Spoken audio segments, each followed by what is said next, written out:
सलाम, नमस्ते, आदाब। आज जुड़े पसमानदा डेमोक्रेसी से और आज हम अपने मेहमान सैफ अली खान के साथ मौजूद हैं और आपको जान के बहुत हैरानी होगी जो नहीं जानते हैं कि ये एसटी कम्युनिटी से ताल्लुक़ रखते हैं। अभी तक मुसलमानों में आपने जनरल सुना होगा, ओबीसी सुना होगा और एसटी की डिमांड हम कर रहे हैं, जिससे बहुत लोग नाराज़ रहते हैं कि मुसलमानों में एसटी नहीं होते। लेकिन एसटी भारत के संविधान ने हमको यहाँ पे अधिकार दे रखा है कि मुसलमान एसटी होते हैं। तो हम एसटी कम्युनिटी के हालात के बारे में समझने की कोशिश करेंगे। सर, सबसे पहले अपने बारे में कुछ बताएं आप। जी, जैसा कि आपने पहले इंट्रो में बताया कि मेरा नाम सैफ अली खान है और अभी मनिहारी असेंबली, बिहार के एक विधानसभा क्षेत्र है मनिहारी। मेरा घर अररिया फारबिसगंज है। हमारे घर से वो असेंबली 150 किलोमीटर दूरी पर है और उस असेंबली जो अनुसूचित जनजाति के लिए रिजर्व सीट है, उस रिजर्व सीट से हिंदी पट्टी में इकलौते हम मुस्लिम आदिवासी कैंडिडेट थे जहाँ से चुनाव लड़े। क्योंकि हम मुस्लिम में एसटी कैटेगरी से आते हैं, जाति से हम बंजारा हैं, तो हम वहाँ चुनाव लड़े थे और चुनाव भी बहुत अच्छा रहा, बहुत कुछ सीखने को मिला था। और पहले हम जनसुराज में थे और परिस्थितियाँ नहीं बनी जनसुराज में, तो एनसीपी के टिकट पे हम चुनाव लड़े थे और लोगों का अच्छा रिस्पांस था। वोट में 5,000 ही आए थे, लेकिन नहीं, उससे फर्क नहीं पड़ा सर। लेकिन ये कह लीजिए कि एक नज़ीर पेश करना था, क्योंकि मुस्लिम ओबीसी समझ में आते हैं, ईबीसी समझ में आते हैं, लेकिन ट्राइबल स्टेटस रखते हैं मुस्लिम, ये हिंदी पट्टी में नहीं था। जबकि आपको कश्मीर में है, आपको लक्षद्वीप में है, लेकिन अपने हिंदी पट्टी में ये चीज़ें सामने नहीं आई थी। तो मेरे लिए वो आइडेंटिटी के लिए बहुत ज़रूरी थी कि नहीं, मुस्लिम भी एसटी होते हैं, इसलिए हमको चुनाव लड़ना जरूरी था। बहुत अच्छी बात। सर, ये बताएं, आप नाम के आगे बंजारा लगाते तो आप पहचान और वाज़ेह होती। खान लगाने से आप एक बहुत अशराफ वाले टाइटल में खो जाते हैं, तो आधे लोगों को समझ में नहीं आएगा। जैसे हमने देखा कि जब उस्ताद बिस्मिल्लाह खान जो थे, तो उन्होंने भी खान लगा लिया, तो उससे क्या होता है कि उस समाज, जैसे आपके समाज के बहुत से लोग और लोग आपको देख के इंस्पायर होते। अगर आपकी अब जाति आप बदलते हैं इस तरीके से, मतलब बदलने की सेंस में नहीं कह रहा हूँ मैं, समझिए मेरी बात, कि आप अपनी मूल पहचान, आप मुझे बोल रहे हैं कि आपका जो मूल पहचान है, उस मूल पहचान को छिपाकर आप एक खान टाइटल जो अशराफ जो फॉरवर्ड से मुस्लिम लगाते हैं, वो आप टाइटल क्यों लगाएं? ये सवाल हम अपने अब्बा से किए थे। अच्छा। तो हमारे अब्बा बोले इस बात पर कि जो एक नज़रिया है समाज का नज़रिया, जो भी मुस्लिम बैकवर्ड जातियाँ हैं, चाहे वो अंसारी हो, चाहे वो राइन हो, जिसको हम लोग कुजड़ा कहते हैं, जो धुनिया हो, शेरशाहवादी हो, सुरजापुरी हो, कुल्हैया हो, बहुत सारी जो भी जो समाज में छोटी जातियां हैं मुस्लिम की, तो उस पर जो है एक नज़रिया रहता है लोगों का। अगर हम बोलते हैं कि भाई मेरा नाम सैफ अली बंजारा है, तो आपका एक नज़रिया सेट होता है कि अरे ये बंजारा है, इसकी क्या विसात, क्या औकात, एक होता है ना नज़रिया। तो खान टाइटल जो भी छोटी मुस्लिम जातियां हैं, वो भेदभाव के डर से, डिस्क्रिमिनेशन के डर से वो लगाती है कि भाई कम से कम या तो नाम के आगे मोहम्मद सैफी रख करके छोड़ दो, टाइटल नहीं बताओ, या फिर कोई ऐसा टाइटल रख लो जिससे नज़रिया लोगों का जो है वो थोड़ा पॉजिटिव वाइब आए। तो उस समय का जो परिस्थितियां थी, आज भी वही परिस्थितियां, ऐसा नहीं कि बहुत कुछ समाज में चेंज है, ऐसा कुछ है नहीं, बस ये है कि थोड़ा साउंड कम हो गया है, लेकिन ऐसा नहीं कि मन में भेदभाव है नहीं, बस साउंड कम हुआ है। तो वो बोले कि बस इस खान टाइटल, ये नज़रिया था एक बचाव के लिए। अभी आपको बता दें, मेरी 2 बेटियां हैं और दोनों बेटियों के नाम में हमने अपने कास्ट को मेंशन किया है।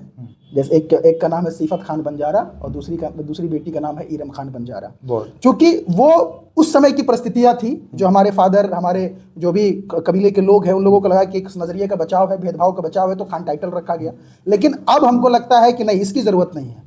हम जहाँ पैदा हुए हैं, जिस जाति में हम पैदा हुए हैं, हमको अपने जाति पर, अपने भाषा पे, अपने कल्चर पर गर्व महसूस करना चाहिए और वो गर्व हर उस व्यक्ति को महसूस करना चाहिए, हर उस छोटे कौम को महसूस करना चाहिए, ताकि वो इन भेदभाव को मिटाने का प्रयास कर सके। अगर हम इस प्रयास को नहीं कर सकते हैं तो फिर कोई मतलब नहीं बनता है कि आपको फिर एक ह्यूमन बीइंग के रूप में आपको दुनिया में। बहुत इंपॉर्टेंट बात की। जैसे आप समझिए कि अभी बिहार में जाति जनगणना हुई थी, बहुत लोगों ने शेख नाम लगा लिया है, अब बिहार से ही आते हैं सर। तो जब जाति जनगणना हुई तो शेखों की संख्या बहुत ज़्यादा हो गई।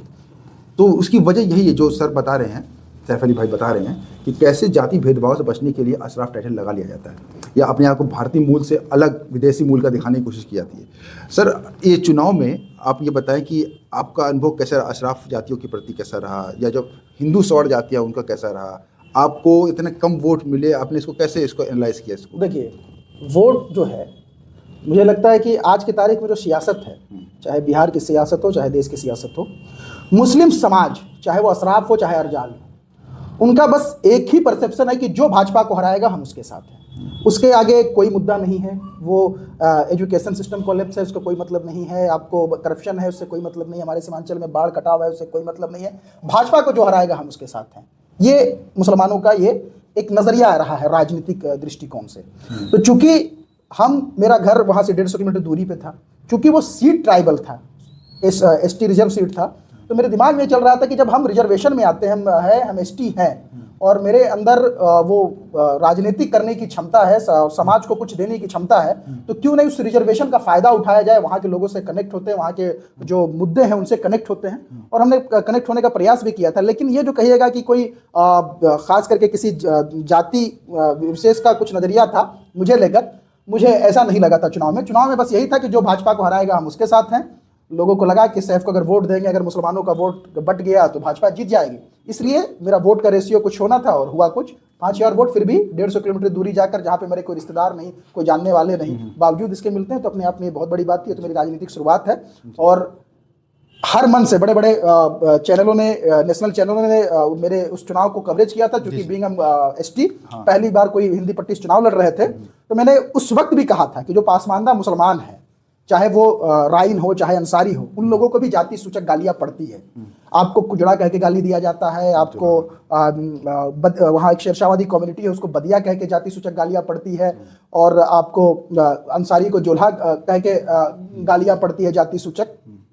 तो जो आपको संविधान में आर्टिकल 341 है, उसमें अमेंडमेंट होना चाहिए, उसमें बदलाव होना चाहिए, और एसटी कैटेगरी में भी बहुत सारे मुस्लिम जनजातियों को भी रिजर्वेशन मिलना चाहिए, जैसे हमको मिला है। जी सर, हाँ, मेवाती इसी मेव जाति जो है एसटी कैटेगरी की मांग कर रही है हरियाणा में। अभी मैं इस पर एक और बात करूँ सर, कि नीतीश कुमार की अलायंस है, अलायंस जो है भाजपा से, और नीतीश कुमार जीतते रहे, मुसलमान वोट करते रहे, और बिहार में इस बार भी वोट हुआ है, मुसलमानों ने खुल के वोट किया है उनको।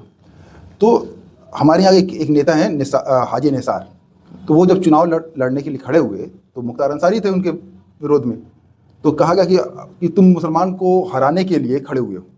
तो क्या होता है, जब छोटे जाति के लोग खड़े होते हैं तो कई बार उनकी पहचान को मुस्लिम पहचान से कमतर आंका जाता है, और ऐसा कई बार हुआ। जब ये मैं भूल गया किसका किस्सा है, कि वो दर्जी जाति के थे, तो उनसे कहा गया कि अल्लाह में की मर्जी, चुनाव लड़े दर्जी, ठीक है। तो ये सब जो फप्तियाँ हैं, ये फप्तियाँ अपने अंदर जो है, इसकी समाजशास्त्री व्याख्या होती है गालियों की, फप्तियों की, कि कैसे जो है आपकी मुस्लिम पहचान जो है अशराफ पहचान से कमतर हो जाती है। आप अपने इलाके में देखिएगा, बोलेंगे कि मुसलमानों का घर बताओ तो मियाँ का घर बताओ तो वो किसी अशराफ का घर दिखा देंगे। अगर बंजारा का घर बताओ, ये बंजारे का घर है, जुला का घर है, तेली का घर है, लेकिन मुसलमान का घर है तो वो आपको अशराफ के 4-5 घर गिन के गिना देंगे। तो आप अपने चुनाव को अभी ऐसा नहीं देख रहे हैं, और अच्छी बात है कि अभी नहीं देख रहे हैं, पॉजिटिव होना चाहिए, लेकिन ये भी एक पहलू होता है।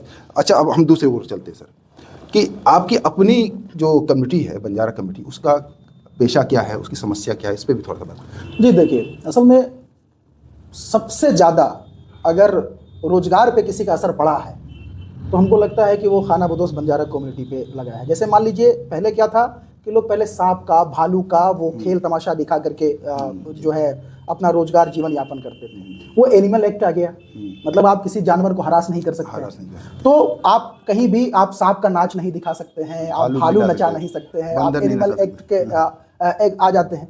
भीख मांगना भी अपराध है, बैकरी एक्ट जो है उसमें भी लगता है भीख मांगना अपराध। वो कहीं जाकर अगर है तो वो घूम फिर के कुछ कर भी नहीं सकते हैं।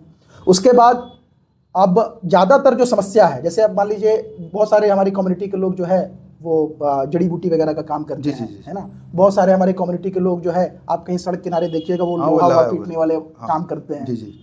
तो रोजगार को लेकर तो बहुत ज़्यादा संघर्ष है, और उसके पीछे सबसे बड़ा रीजन ये है कि मूल रूप से वो समाज की मुख्यधारा से जुड़ नहीं पा रहे हैं। जो सामाजिक व्यवस्था है हमारी, उस व्यवस्था में वो एडजस्ट नहीं कर पा रहे हैं। जैसे मान लीजिए, हम खुद जिस समाज में रहते हैं, मुझे मुख्यधारा में जुड़ने से लगभग 30 साल हो गए होंगे समाज की मुख्यधारा से। मेरा जन्म भी तंबू में ही हुआ है, हम टेंट में ही पैदा हुए हैं।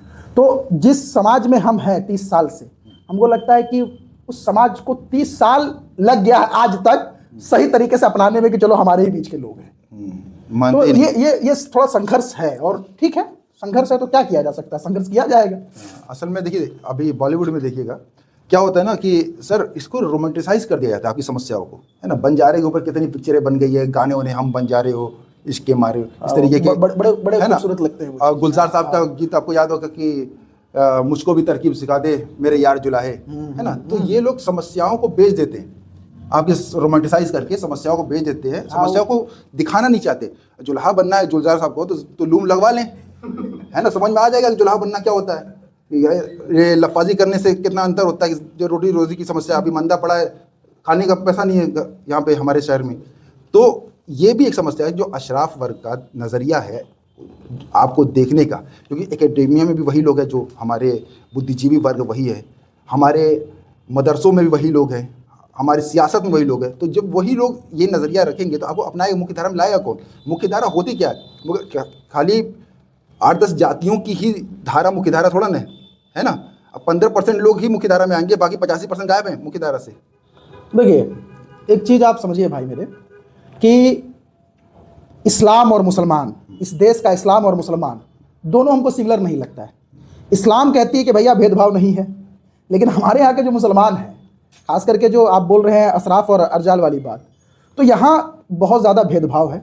जो चीज़ आपको मतलब नहीं होता उसको सिनेमेटिक कर दिया गया है, आपकी परेशानियों को सिनेमेटिक कर दिया गया है कि भाई सिनेमा जैसा है, वो सारी चीज़ें खूबसूरत लग रही हैं। 80 के दशक के कितनी फिल्में बन जा रही हैं जी, लेकिन जैसे ही आप समाज में जाते हैं तो आपको वो चीज़ें वो सहज नहीं है आपके लिए। ना पॉलिटिक्स में ये चीज़ें सहज है, ना ही आपको किसी भी सामाजिक सेक्टर में आपको समझ में आएगी। भेदभाव है, और उस भेदभाव को तभी ख़त्म किया जा सकता है जब आपके लोग पढ़ने लगेंगे। अभी आप इससे पहले हम देख रहे थे, एक जेएनयू के स्टूडेंट है कैफ़ी, है ना, आप वो एक मतलब एक इस वो भी पसमानदा समाज से आती है, वो भी मुस्लिम की छोटी जातियों से, और वो उस पर जो है वो पीएचडी करने जैसी कुछ वो जर्मनी में है। हाँ, जर्मनी में कर रही है।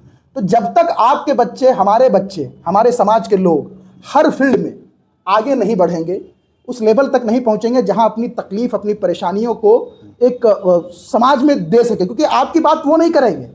वो तो आपको बोले ना, आप जो राइटर है, हाँ, वो सिनेमेटिक रूप से आपको दिखाते हैं, लेकिन आपकी जो तकलीफें हैं उसको दिखाने के लिए आपको खड़ा होना होगा, हमको खड़ा होना होगा, हमारे जैसे सैकड़ों, लाखों, हज़ारों लोगों को खड़ा होना पड़ेगा।